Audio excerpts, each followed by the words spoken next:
Kitang-kita sa isang CCTV na isang babaeng mataba na nagnanakaw ng bakal.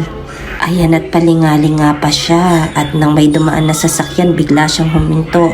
Para hindi mahalata umabante siya ng konti at nang dumaan na yung sasakyan ayun doon na siya lumipat.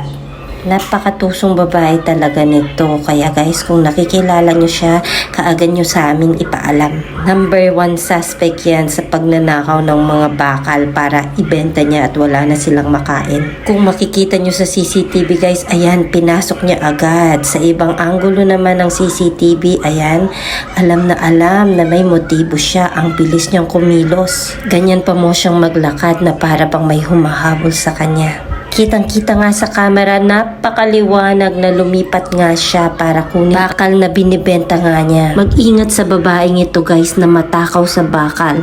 Siya ay tinaguriang bakal queen. At ayan guys, makikita dito sa CCTV na pinasok nga niya sa kanilang bahay. Kaya kung ako sa inyo guys, mag-ingat-ingat na kayo at tandaan ang mukha ng babaeng yan.